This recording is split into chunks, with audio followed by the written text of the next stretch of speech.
Bom dia, gente, tudo bem? Muito bom estar aqui, revê-los. Nós temos feito essa série, domingo após domingo, sobre repensar alguns princípios e alguns temas importantes da fé cristã. A gente falou sobre Repense Sua Bíblia, onde a gente viu e estudou e aprendeu que a Bíblia é a palavra de Deus e ela precisa ser interpretada da forma correta para que ela não se torne uma pedra de tropeço na nossa vida e na vida dos outros. A gente também repensou a nossa conversão, a gente falou sobre o que é se converter e a gente chegou à conclusão que converter não é se tornar crente, porque quem se converte pode se converter a qualquer coisa, mas se converter é muito mais do que isso. A gente repensou a nossa fé, falamos sobre o que é uma fé verdadeira e as coisas que ela traz, o que ela implica na nossa vida, no nosso dia a dia. E semana passada nós repensamos o nosso problema. Então, se você quer ver todas essas mensagens, nós temos disponível no YouTube, depois o pessoal já recebeu o link aí. Hoje eu quero repensar com vocês Jesus.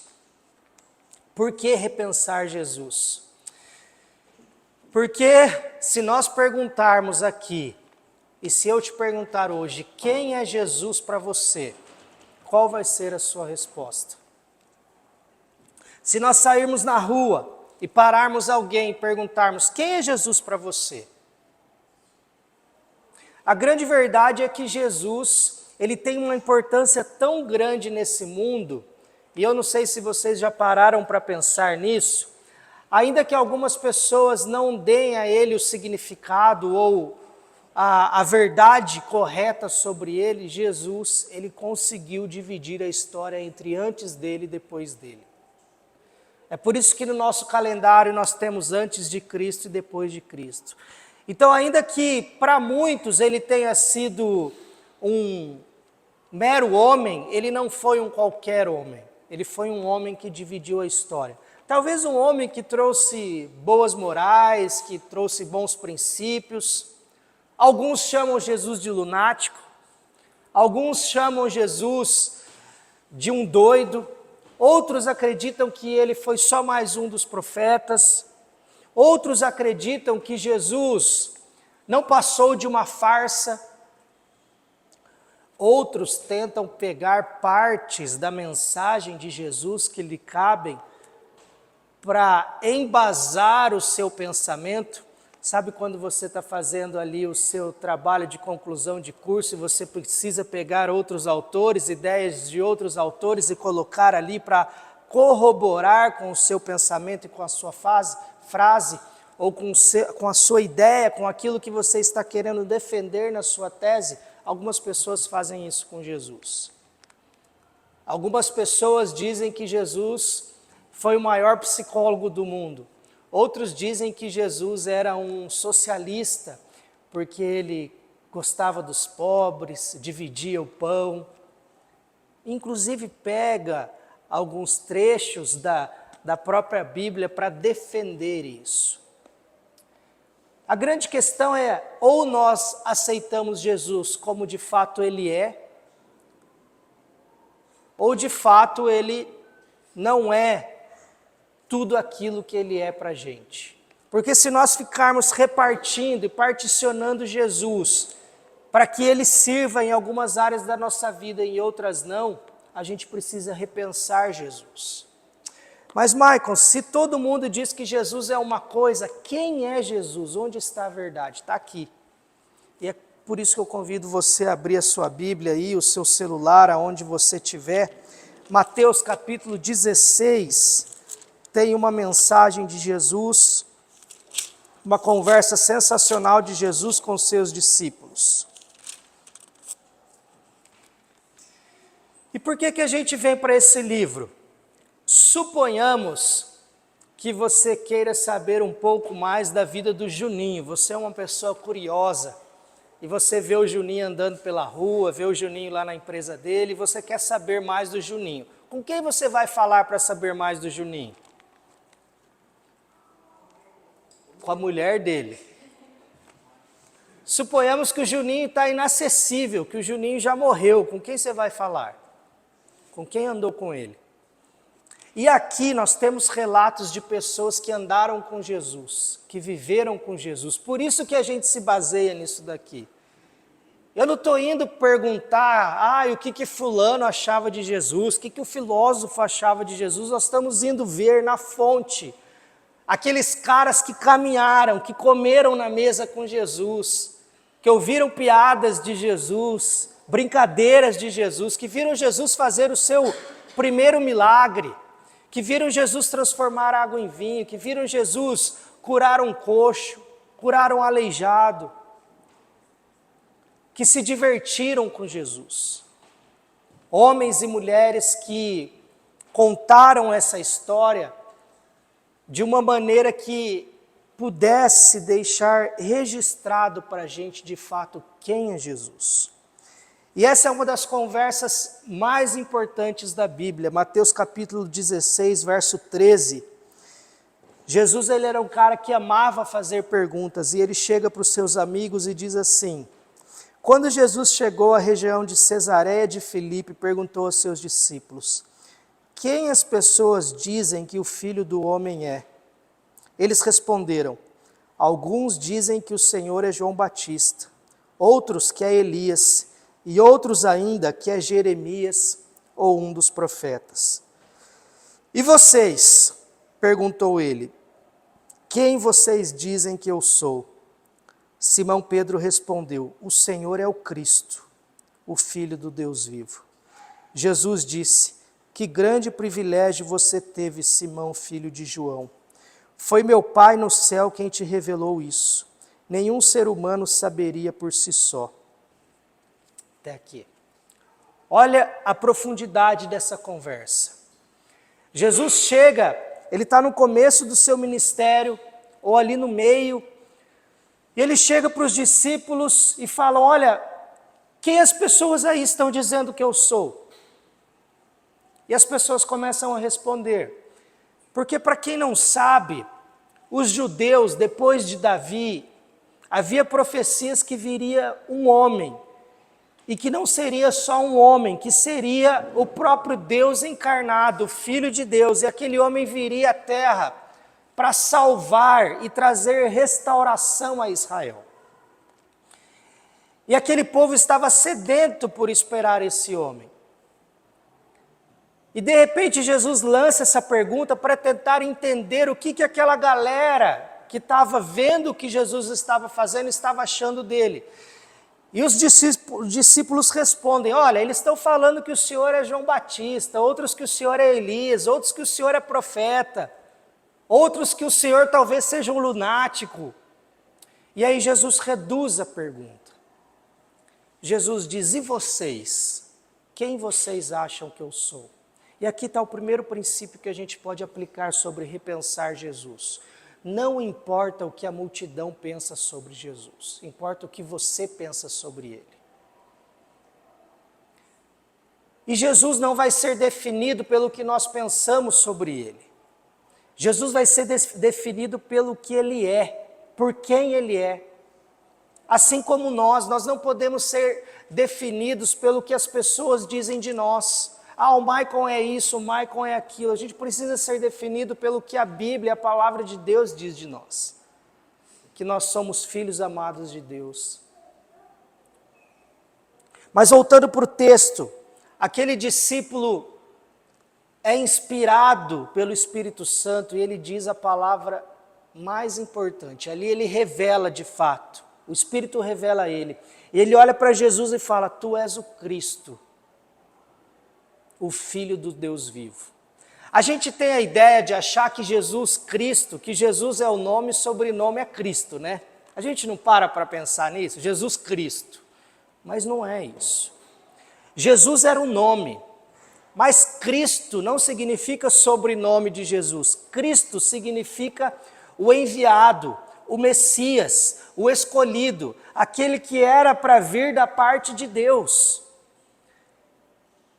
Então, quando Pedro fala: tu és o Cristo, Ele está dizendo, o Senhor é aquele que nós estávamos esperando, que viria para restaurar as nossas vidas, que viria para mudar a nossa história, que viria para levar os nossos pecados. O Senhor é essa pessoa. O Senhor, de fato, é o Filho de Deus que nós esperamos por tanto tempo, que as profecias, umas atrás das outras, apontavam para o Senhor. O Senhor é esse homem. O Senhor é Deus. E aí Jesus, ele olha para Pedro e ele faz questão de dizer o seguinte, que grande privilégio você teve, Simão, filho de João. Jesus faz questão de mostrar a humanidade de Pedro, de mostrar para todos neste texto de que Pedro, ele não passava de um mero ser humano, e ele não poderia ter essa concepção, a não ser que Deus tenha revelado isso a ele, que o próprio Pai e o Espírito tenha revelado a ele de que, sim, aquele homem é o Cristo, aquele homem é o enviado de Deus para transformar a nossa história, para transformar a nossa vida. E quando Jesus volta para Pedro essa palavra e fala, olha, tu foi inspirado pelo Espírito, tu foi inspirado por Deus para falar essas palavras. De fato, eu sou o Cristo. Eu sou aquele que veio para transformar. Eu sou aquele que veio para redimir a humanidade. A grande questão é que eles estavam esperando um Jesus de outro jeito. O calendário judaico, por exemplo, ou o calendário judeu, está no ano 8.000 e pouco, se eu não me engano. Porque eles não têm antes de Jesus e depois de Jesus. Porque eles estão esperando o Messias até hoje.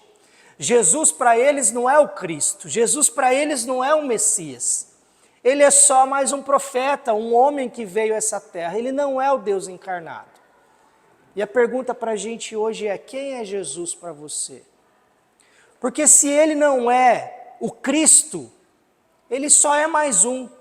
Se ele não é aquele que veio reverter a nossa situação pecaminosa, reverter a sua vida, trazer para você uma nova forma de viver, uma nova forma de pensar, trazer a ideia de que você não pode salvar a si mesmo, mas você precisa lançar-se sob os pés dele, para que ele possa transformar tudo aquilo que há de ruim em nós, em você.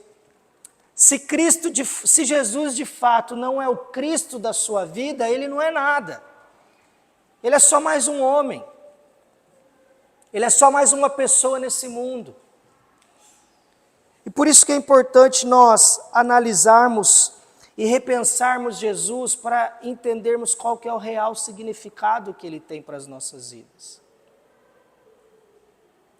Porque quando ele diz, eu sou o Cristo, ele está afirmando, de fato eu sou o Filho de Deus. E às vezes algumas dúvidas podem surgir. Até os discípulos e alguns que estavam ali tinham dúvidas se aquele de fato era o Filho de Deus, porque eles estavam esperando um soldado, eles estavam esperando uma nova versão de Davi que viesse exterminar os inimigos. E Jesus vem numa forma humana totalmente diferente, sem pompa. Ele nasce entre os animais, num lugar emprestado, alugado a preço de nada, numa manjedoura, num estábulo. É ali que ele nasce. E é ali que ele vai desenvolvendo sua vida, seu ministério.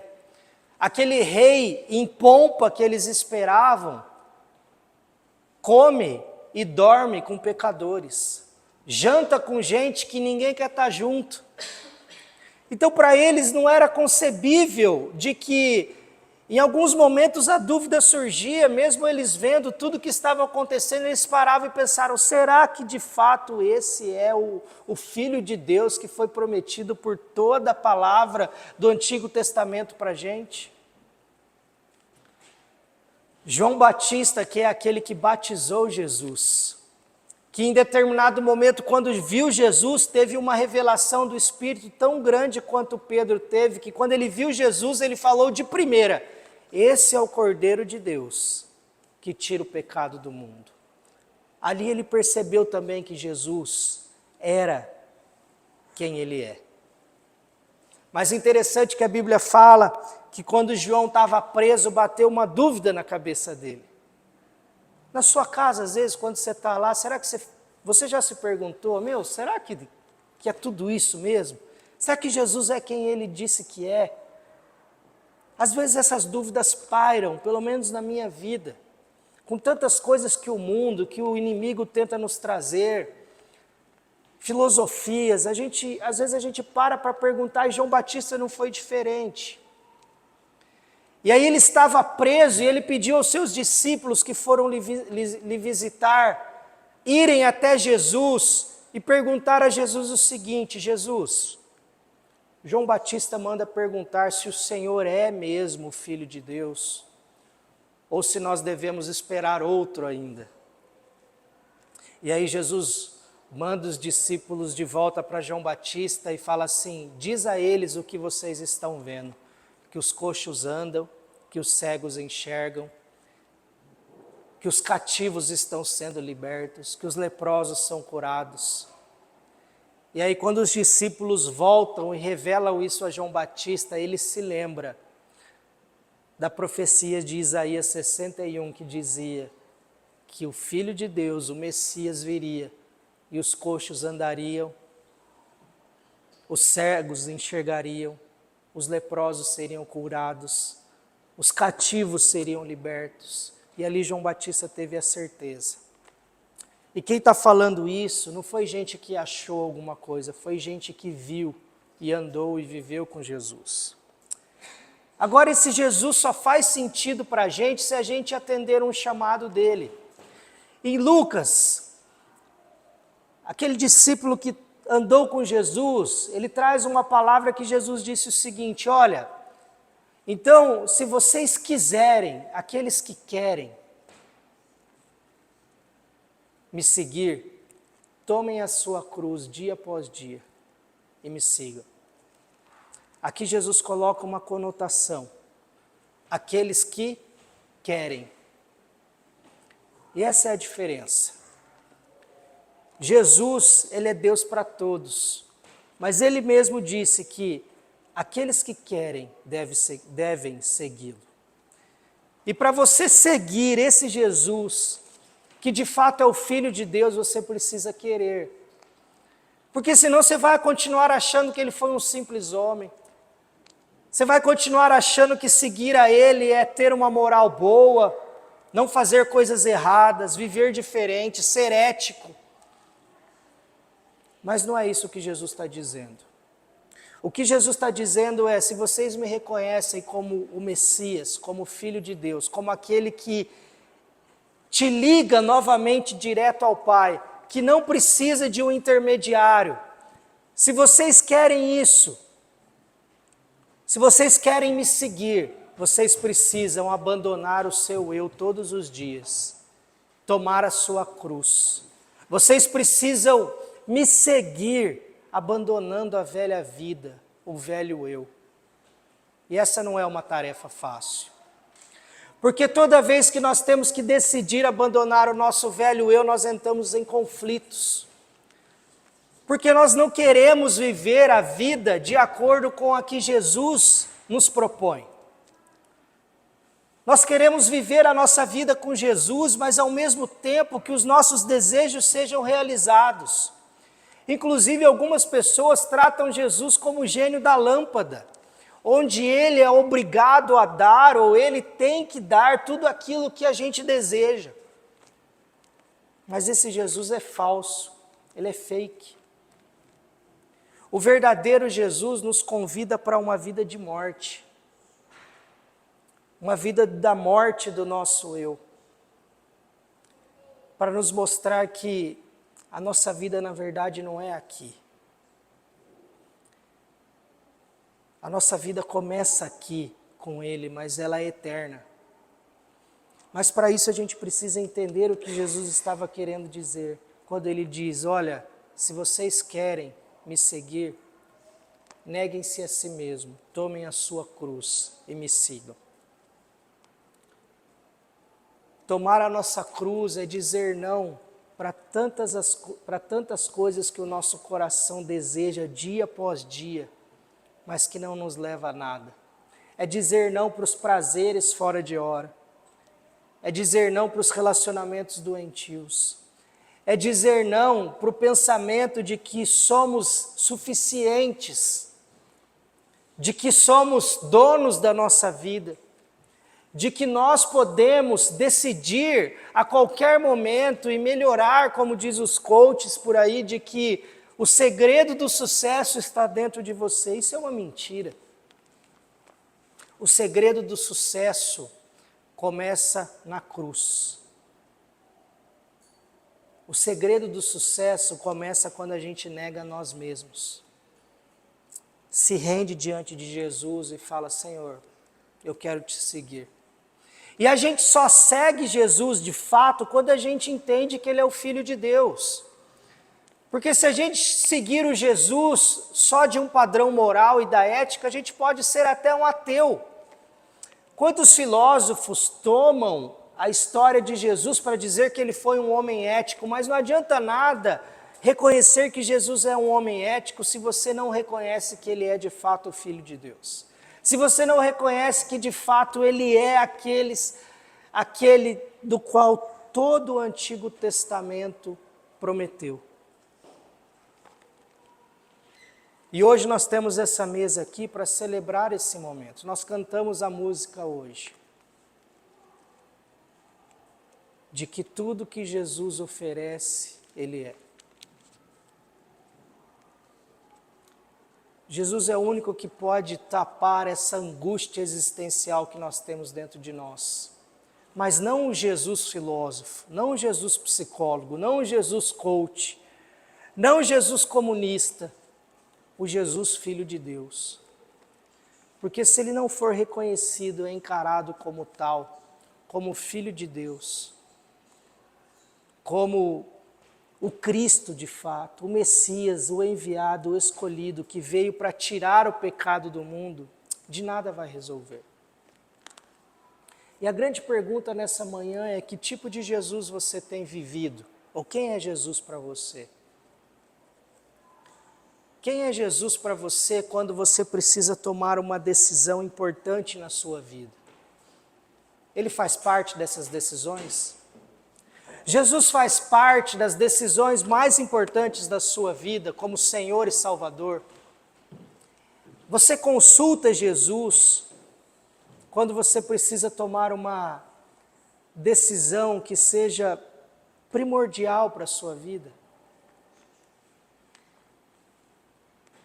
O convite de Jesus para nós nessa manhã é participar dessa mesa, mas essa mesa só faz sentido para aqueles que reconheceram Jesus como, de fato, o Senhor, o Filho de Deus, o nosso Salvador. E isso não significa que um dia você ergueu a mão quando um pastor pregou e falou: olha, você quer aceitar Jesus, e você levanta a sua mão e agora Jesus faz todo sentido para você. O levantar a mão numa pregação é só o princípio. Se a sua vida não é de acordo com os princípios que Jesus nos ensinou, se você não consegue viver uma vida voltada para a vida que Jesus nos ensinou, o erguer a mão não serviu de nada. Não é um passe mágico, onde você faz uma oração, escreve meu nome no livro da vida e seu nome de repente está lá. Sendo que Jesus em determinados momentos falou: de que adianta vocês me confessarem com a boca, mas não viverem aquilo que eu estou pregando? Quem faz isso é hipócrita, quem faz isso de fato não me conhece, acha que me conhece, mas não me conhece. E às vezes a gente está brincando de seguir a Jesus, sem saber de fato quem é Jesus para a gente. Jesus é o seu Salvador mesmo? Ou você acha que você pode se salvar melhor do que Ele? Quando a coisa está ruim, para onde você vai? Você vai para o psicólogo, vai para o amigo, vai para a mulher, vai para o esposo, você vai para onde? Quando a coisa aperta, que você precisa viver os compromissos morais que Jesus nos ensinou, você vai para onde? Você vai para o pecado? Ou você aguarda fielmente, ajoelhado na cruz, aos pés da cruz? Porque se Jesus não for o nosso Salvador de fato, aquele que nos dá uma nova vida, Ele não é nada. E a vida não faz sentido para a gente, não faz sentido vir para a igreja, não faz sentido brincar de cristão, não faz sentido brincar de seguidor de Jesus, se Ele é só um homem, alguém que está limpando uma moral.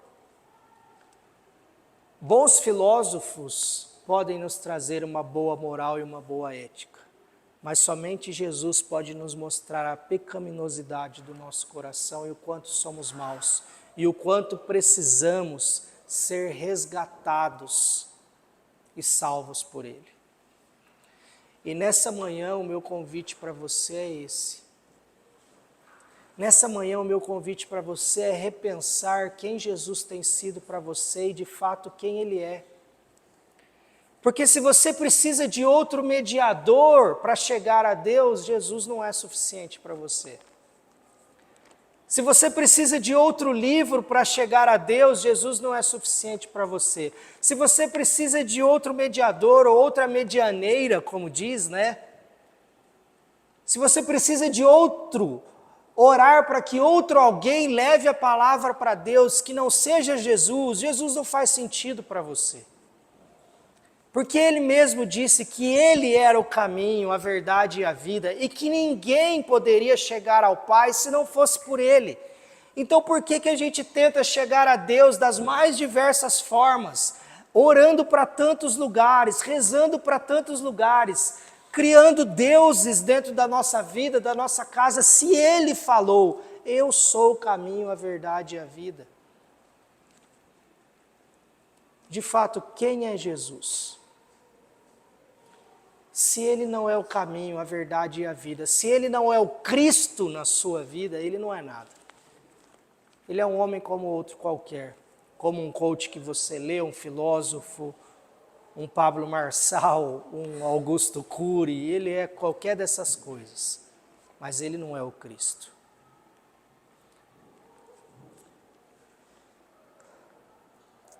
Esses homens contaram uma história das quais eles viveram. E eles disseram o seguinte: olha, viver com esse Cristo transformou nossa vida. Viver com esse Cristo nos fez nova gente. Viver com esse Cristo nos faz nova gente todo dia. E eles nos relataram isso para que nós pudéssemos ouvir através deles, que caminharam com esse Deus. Imagine nós temos a oportunidade de caminhar com Deus, com o próprio Deus. Jesus é a expressão total de quem é Deus. Às vezes a gente se pergunta como Deus é. Olhe para Jesus, Ele veio para essa terra. Ele se tornou gente para mostrar quem Deus é. Jesus é aquele que conversa com os pecadores, que janta com as prostitutas, que dorme no relento, pois é simples e não se preocupa com muitos bens.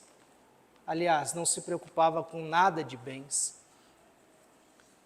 Jesus é aquele que acolhe o que está sofrendo e que puxa a orelha no bom sentido do religioso, daquele que quer colocar peso nas costas das pessoas. Jesus é aquele que tem um olhar que quando Ele olha dentro da gente, Ele é um olhar ao mesmo tempo de amor, de ternura, mas um olhar que nos confronta, que nos faz tremer as pernas e dizer quem eu sou perto do Senhor. Jesus não é só um homem, Jesus é o próprio Deus. O Deus que se fez gente, que se fez amor, para morrer por mim e por você. E hoje Ele nos convida a estar ao redor dessa mesa. Sabe o que eu acho interessante? Eu já falei para vocês. É muito interessante para mim nessa mesa que na última ceia com Jesus havia todo tipo de gente, inclusive aquele que o havia traído. Jesus é desses. Talvez nós não sejamos. A gente não aceita sentar-se à mesa com traidores, com gente ruim. Mas Jesus sentou com 12 e um deles já o havia traído. E sabe o que Jesus fez? Foi lá e lavou o pé dele. Como uma última oportunidade de dizer, Judas, ainda dá tempo. Eu fico imaginando Jesus lavando os pés de Judas e olhando dentro do olho dele. Vocês já pensaram nessa troca de pensamento? Judas vendo Jesus lavar e aquilo dentro dele falando, cara, o que eu fiz? Eu traí esse homem. E Jesus olhando com os olhos de ternura para Judas, pensando, eu sei o que você fez, mas eu te amo mesmo assim. Jesus sabe o que você fez no verão passado. E Ele sabe também o que você vai fazer nesse verão. Mas ainda assim o convite dele é para que nós nos acheguemos a Ele. E é por isso que Ele nos convida a essa mesa. Essa mesa é lugar da gente se quebrantar diante dEle. Todos vocês estão convidados a essa mesa. Mas essa mesa só faz sentido para você se Jesus de fato é o seu Messias. Se Jesus de fato é o seu único Salvador, porque se tiver outros na sua vida, se tiver outros mediadores na sua vida, essa mesa não faz sentido. E nessa mesa é quando todos nós pecadores nos juntamos e olhamos para a nossa própria vida, para o nosso próprio eu. Essa mesa é quando todos nós sujos, mas limpos por Ele, somos chamados a lembrar do que Ele disse, porque Ele falou, façam isso em memória de mim até que eu venha. Sim, Ele vai voltar mais uma vez. A gente não sabe o dia nem a hora, tem muita gente aí que já marcou horário e caiu do cavalo porque Ele não veio, e esses que estão marcando horário continuarão a errar, porque só Ele mesmo sabe o dia que Ele voltará. E pode ser hoje, pode ser amanhã, pode ser daqui 2 anos. E quando Ele voltar, agora Ele vem com uma nova missão. Ele vem para nos julgar. E a boa notícia para todos nós é que aqueles que entenderam quem Ele era, que entenderam que de fato Ele não é só Jesus, que Ele é o Cristo, que Ele não é só Yeshua, que significa Jesus em hebraico, mas que Ele é também Hamashia, ou seja, o Messias, o escolhido, o ungido. Para esses não há mais condenação, porque aqueles que estão em Cristo, nenhuma condenação é, já foram libertos, já foram salvos, já foram transformados. Como saber, Michael, se eu fui transformado, se eu fui salvo? Olha para a sua vida e veja como você tem vivido. Olha para você. Olha para o que você tem falado, a gente falou semana passada, né? Olha para o que você tem postado, olha para o que você tem visto no YouTube.